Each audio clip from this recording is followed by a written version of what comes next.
students, welcome to the chemistry sessions. So I brought a set of 10 questions for you here, right? And that too related to the CBSE pattern exercise for the biomolecules, and I hope everybody has revised the entire chapter very well so that you are able to perform here. Over here we are going to perform it together, so just pick up the pen and whatever notebooks you have so that you are able to solve the questions simultaneously with me, right? So let's start with the very first question. Okay, so it says question number 1 to 2 is of 1 mark. So I've got a patterned question, right? Patterned questionnaire for you. So 1 to 2 will be ranging for 1 mark, right? Write the product obtained when D-glucose reacts with NH2OH. Now what is this NH2OH first of all? It's the hydroxylamine, yes, hydroxylamine, right? Even if you don't know the entire reaction for the glucose with this hydroxylamine, if in case you don't know, this you have already done in the aldehyde ketones as well, right? So a similar kind of a reaction will that be, and producing the oxime in this case, right? So since this is 1 mark question, just keep it one lined, right? A one line including the entire reaction also, right? So D-glucose, right? So we have to perform it like this. So CHO, the main concerned group, what we have here is the CHO with which this NH2OH will be active, right? Along with the remaining groups, I am not expanding it. Fine. So this is what D-glucose is. And yes, we need to react it with the hydroxylamine NH2OH. And remember what the reaction is with the aldehyde basically? The ammonia derivative with the aldehyde. So it's basically what do we obtain is, I'm writing here in the bracket. So it's like this, C double bond N Z, and Z is none other than NH2 and this is Z. Fine, remember now? So Z over here is OH. We need to produce this.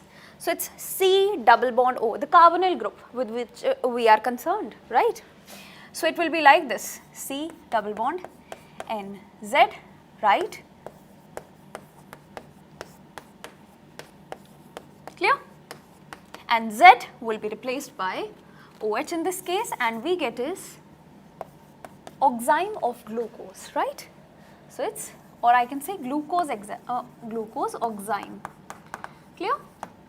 That is the reaction and it is important, right? Mark this as important one. Clear about it? So let's move on further.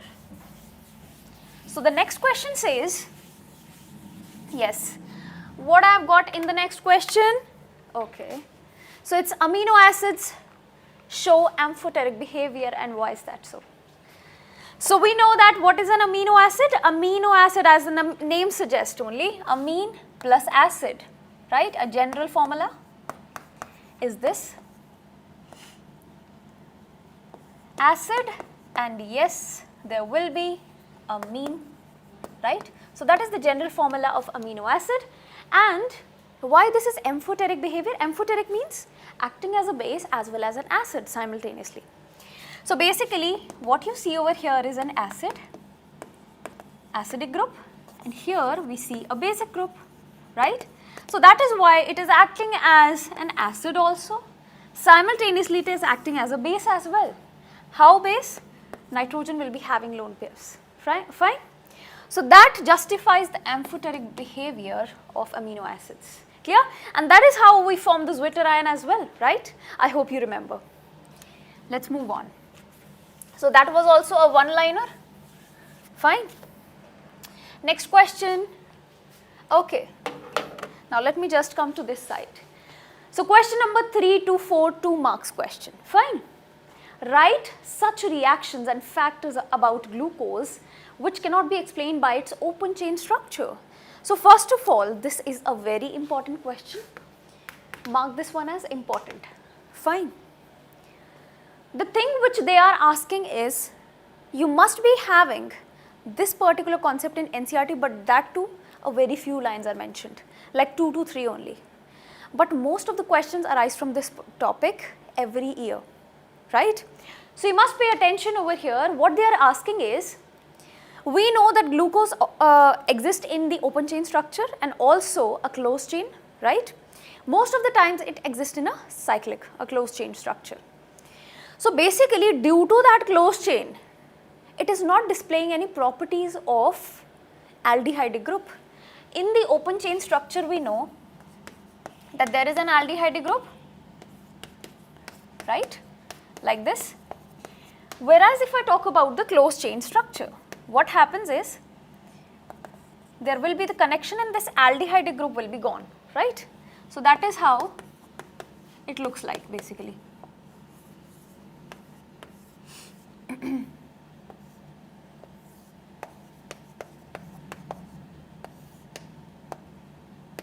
See here, right?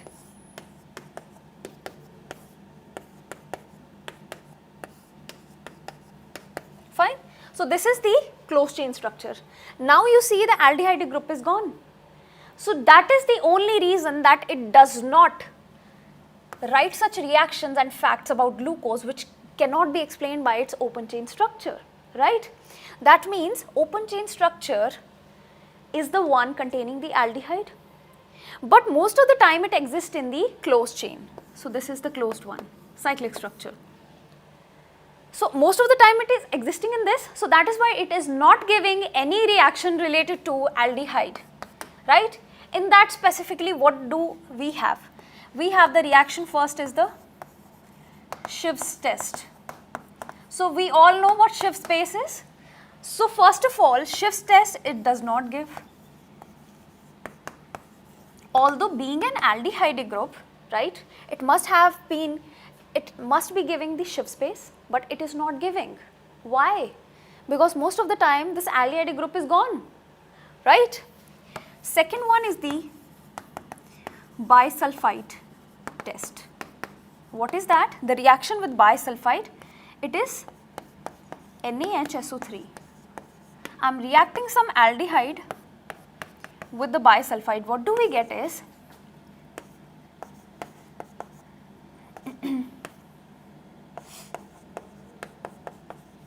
so basically we get this, fine.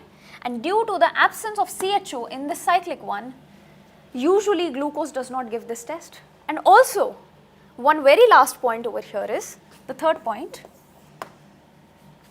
Now, what you can do is, since this is a 2-mark question, 2 reasons are more than enough, right? But here I am explaining the third as well, that is the pentaacetate. You must have formed a pentaacetate out of the glucose structure, yes, by reacting it with acetic anhydride. If you remember, we have done this, right? So this pentaacetate, again, it does not give any test for the aldehyde, does not give any test for aldehyde. Let's say reaction with hydroxylamine that we have just done. That means also in the pentaacetate structure, all the OH groups are already occupied, and this is already occupied in the formation of a cyclic. So that means again giving us an information that it exists mostly in the cyclic structure. Clear? So these are the 3 points you need to keep in mind. It's very important question, right? I hope everybody is clear. So each and every reaction you have to try it out yourself. Fine? Let's move further. So what do I have in the next question? Again a 2-mark question. Yes. So they are asking answer the following questions, very easy. Why are vitamin B and vitamin C essential for us? So you must have learned about essential and non-essential vitamins, right? Essential are those. So basically this term you must have read in the terms of the proteins, right? Amino acids. So essential and non-essential amino acids. Essential amino acids are those which we have to obtain from the external agent, right? And non-essential produced by the body. Now similar is the case in the case of vitamins. So we have learned about 2 types of vitamins. One is fat soluble, right, which can be very easily stored in the body. Fine, can be produced in the body as well. So those are A, D, E, K, remember? and one we have got is water soluble. In water soluble we have all the kinds of vitamin B types and C, except here is B12, right. So they are asking that why vitamin B and C are essential for us, because B and C are water soluble. So what happens is, whenever we consume these B and C, so they get dissolved in the water and they get flushed out of the body, excreted with the urine itself. So that is why we tend to get the deficiency of B and C very frequently. With the B deficiency, if we talk about vitamin B1, it's beriberi, the disease that we get. And for C, it's the scurvy, bleeding gums. Yes. And what is beriberi basically? It's related to the eyes, right? So basically these could be the extreme cases if we get the deficiency of B and C. And why B and C are essential? Because due to their water solubility excreted out, right? Clear with the answer? Now the next one, what is the difference between a nucleoside and a nucleotide? We already have done this. So what is nucleoside and a nucleotide? So I can say, if I just go by math, right? So here if I draw a Venn diagram for you, if this is a nucleoside and that is a nucleotide, what is this? Nucleotide is the entire thing, and a small part of nucleotide is nucleoside. I am writing this side and this is tide. Clear? What is this? If you are not getting it, let's move on in the chemistry terms. What is it? It's basically nothing but part of nucleic acids, first of all. And we know what all are the components of a nucleic acid. One is the sugar, right? Pentose sugar. Second, base. Third, phosphate group, right? If I combine just these two, so they will form is a nucleoside, right? And all the three will be referring to nucleotide. Still not getting it? Let's move and draw the diagram for it. So what I've got is, it's a pentose sugar, ribose, yes, connected with a base, nitrogen of the base, fine, that is the base. So it's like H, OHH, OHH and CH2OH, fine. So that is what this entire thing is, nucleoside, referred to as nucleoside. But if I want to have a nucleotide, let me just connect it with a phosphate group as well.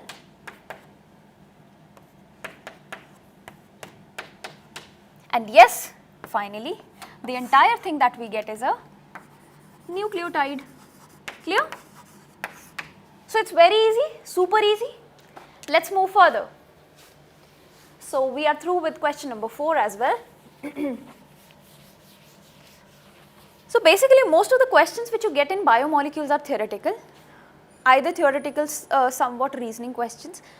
There can be a value based question as well, and also the possibilities that we have to draw the structures, and very important is the glucose part also, right? So what next I have, 5 to 7 question, 3 mark question now comes up. Question number 5, define the following as related to proteins. So they are asking something about proteins, fine. First is the peptide linkage. You know what peptide linkage is? Yes, it's very basic. Actually a protein is formed with a sequence of amino acids, yes. So many amino acids are linked together. So how these amino acids are linked together? Via a peptide. See here. So here is a question for you basically, fine.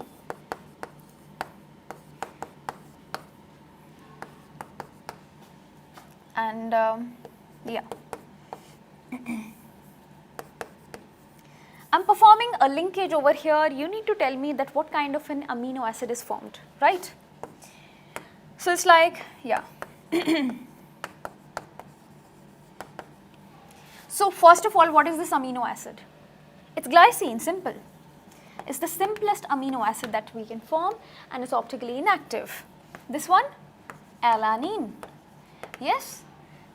Let's try to remove the water molecule from here. Yes, minus H2O, and what do we get? I'm just rubbing this off. CO, NH, and the remaining compound. This is known as the peptide linkage. So what is peptide linkage? A linkage, a kind of a linkage CONH via which all the amino acids are getting connected, right? And the name of the amino acid which is formed over here is glyala. Yes? Clear? First part done. Primary structure. This is the only primary structure. So basically the structure of proteins is divided into primary, secondary, tertiary and quaternary, we all know, right? So primary is the one which tells us about the basic sequence of amino acid. If I have a specific sequence of amino acid, it defines a new protein, right? So it's basically sequence of amino acids. Yes? And we get a kind of a chain, right? If I have got different colored chalks over here, I'll show you, yeah. So see here. I'm just drawing a very short sequenced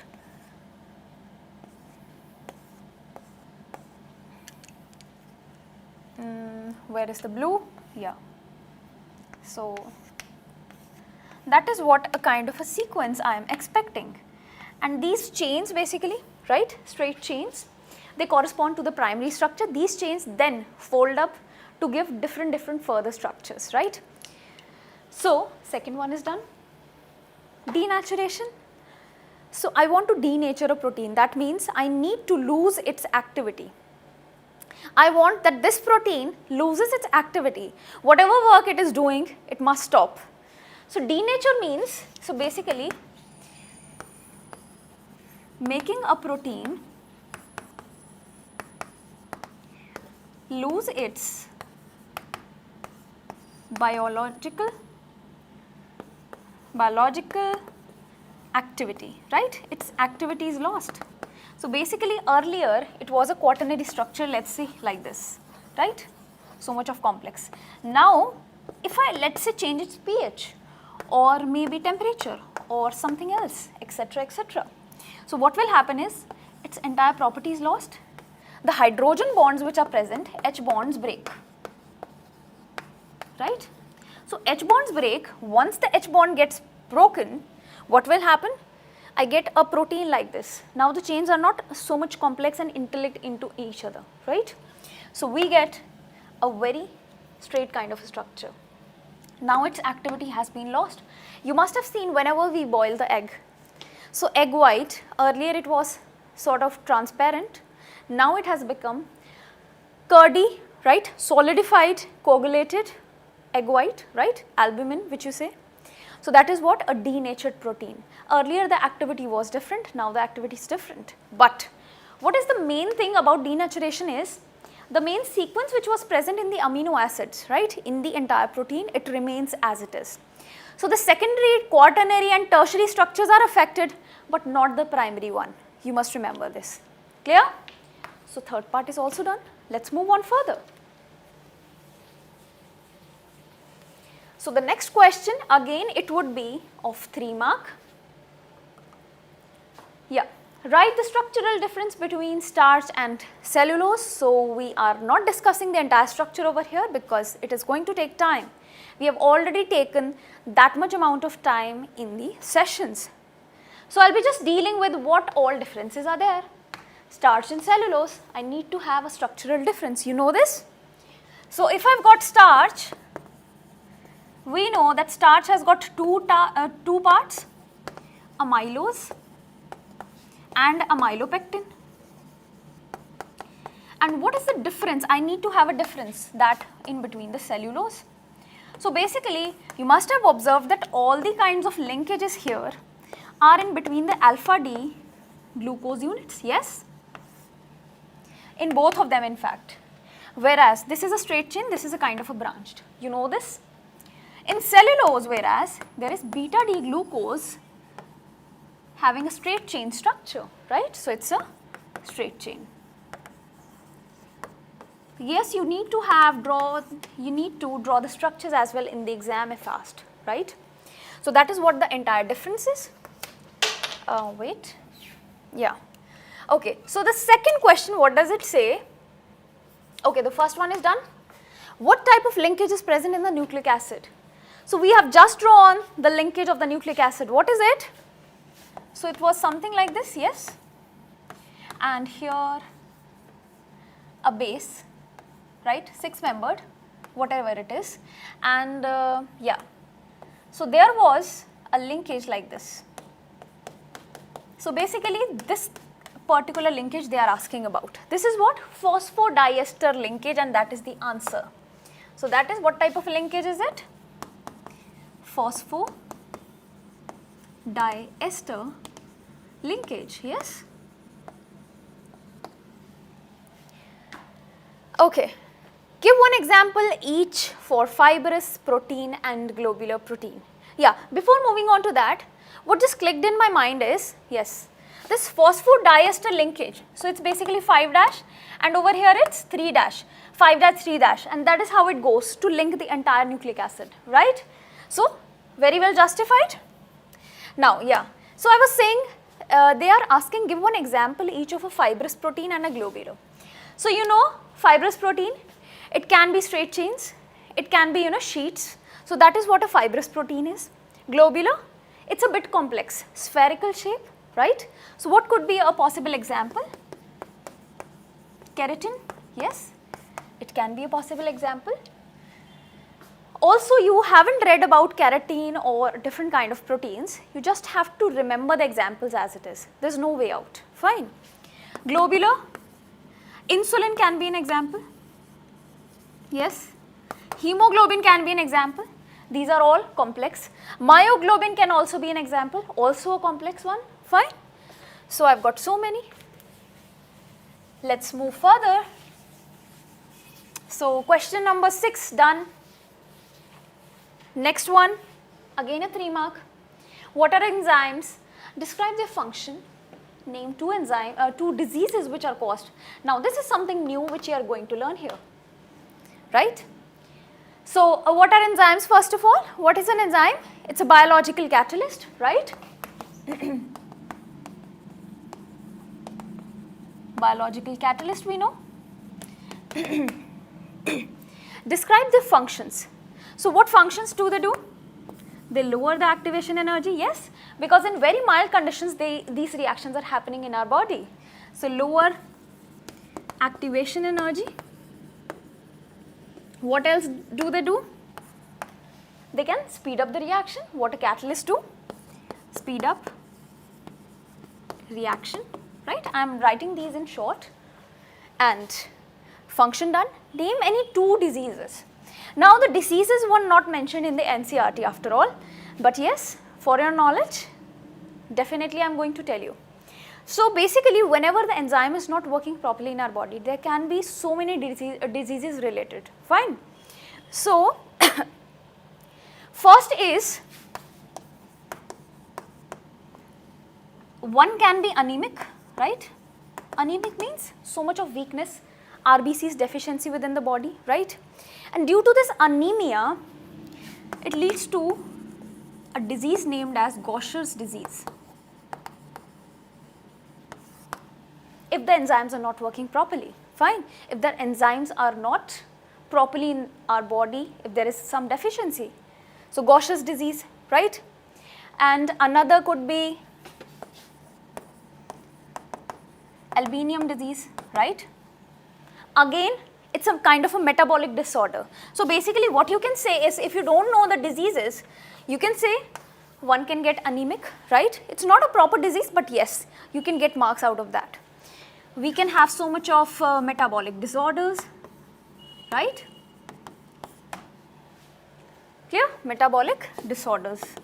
Because the functions are not working properly in the body. Disorder. Clear? So I hope everybody has got it. Let's move on. What next do I have? And I guess it's a very interesting question now coming up. Yes. Question number 8 to 9, value based questions, very interesting ones. So these kind of questions, whenever they come up, first of all they are very interesting. Secondly, you can very well fetch full marks in here. 4-mark question they arise. After watching a program on TV about the presence of carcinogens, cancer causing agents, potassium bromate and potassium iodate mostly, which are found in the bread and other bakery products. So Rupali was, found this information. She found this information. So she is a class 12 student, decided to make others aware about the adverse effects. So she was so generous, she was so concerned about others that she decided to make other people, other students aware of the fact about the adverse effects of these carcinogens in the foods. She consulted the school principal and requested him to instruct the canteen contractor to stop selling all those sandwiches and all those bakery products, right? Burger, pizzas. The principal took an immediate action, right? And instructed the canteen contractor to replace the bakery products with all the healthier ones, all the sprouts, right? You must not be having any keen interest in eating sprouts, but these are very important to you. Sprouts, salads, fruits, right? All the good things. So the decision were welcomed by the parents as well as the students. So after reading this entire context, the above passage, so you have to answer the questions given up.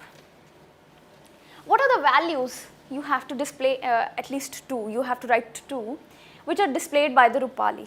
So first of all, what I felt, she was concerned, right? Concerned about others. Yes. And secondly, she was an aware child. She had so much of knowledge. So she was aware. Yes. So these 2 values that I have found out. So these values, some of you might be finding some other values as well. So it's kind of a subjective thing, right? Which polysaccharide component of carbohydrate is commonly present in the bread? What is that? Which is present in the bread? Which is that carbohydrate? So it's basically the starch. Yes, it's the starch. Write 2 types of secondary structures of protein.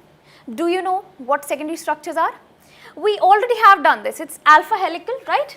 We have done like this, and in fact such sheets as well. So what are these? So one can be alpha helix and beta pleated. Yes. Give 2 examples of water soluble vitamins. We already have done this. So it's B and C. Yes, done. So that was so easy question. Although students tend to just leave this question, but it's this question, it fetches really good marks. Now another value based, let's read it out. Shanti, a domestic helper of Mrs. Anuradha, fainted while mopping. She was mopping the floor, then she fainted. So Mrs. Anuradha immediately took her to the nearby hospital, where she was diagnosed to be severely anemic. She was very, very weak. Fine, that is why she fainted. The doctor prescribed some iron-rich diet, multivitamins, supplements to her. Mrs. Anuradha supported her financially to get the medicines. After a month, she was diagnosed to be normal. So, what do you observe here? What values is displayed by Mrs. Anuradha? So, first of all, she was such a great helper, right? She was sympathetic towards the domestic helper, Shanti, right? So, first is she was a great, kind lady, kind helper. And also what? Again, she helped. When she fainted, she was again so concerned, right? So she was concerned about her, about others, yes? And what you have seen, you must have skipped this as well. See here, she financially supported her. Mrs. Anuradha financially supported. So she was very sympathetic toward poor people, right? So she helped because Shanti was poor, she was unable to get those supplements. Usually the supplements have so much high prices, right? So that is why she supported her. These are the values displayed by her. Now name the vitamins whose deficiency caused the pernicious anemia. First of all, what is this pernicious anemia? Pernicious anemia is RBC deficiency, right?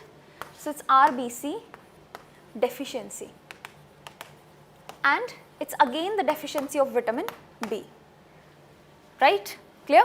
So you have to eat a lot of meat, a lot of chicken, eggs, right? Dairy products in order not to have a deficiency of this vitamin. Fine. Last one, give an example of the water soluble vitamin. Water soluble, again the same answer, it could be C or B. Clear? So I hope everybody is clear with this entire question. Again, this was easy. Now the next one, the last one in fact. Okay, now it's a 5-mark question. What is essentially the difference between the alpha form of the glucose and the beta form of the glucose? Alpha form of the glucose and beta form, what is the difference? So basically these are anomeric carbons on which the difference is. Yes? So alpha form is basically what form? In which the OH is towards the right of the anomeric carbon, whereas the beta form when OH is towards the left, right? I am not drawing the entire structure, just giving you the hint. Next, what happens when D-glucose is treated with the following reagents? So all those reagents which you see over here, we have performed these reactions when we had to elucidate the structure of the glucose, if you remember. HI. So after reacting the glucose with HI, what we get is N-hexane. Yes? Remember this? Bromine water, a mild oxidizing agent. What do you get here? It's gluconic acid basically. Right? And the last one, HNO3. It's a very strong oxidizing agent, and we get is saccharic acid. That means all the terminals getting converted into COOH. And over here for the gluconate, it's only one, the aldehydic one, which gets converted. Clear?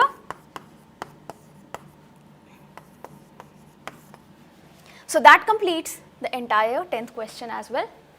Okay, I guess, yeah, it's complete, completely. Fine.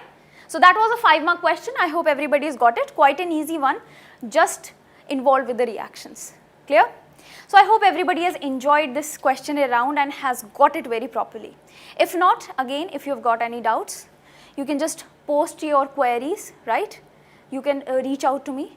And yes, what you're gonna do is, don't just, you have been through with this session and you need to revise this once again, right? It's not just once, you have to, like twice or thrice, so that all the questions get in your mind properly. Clear? Have a nice day.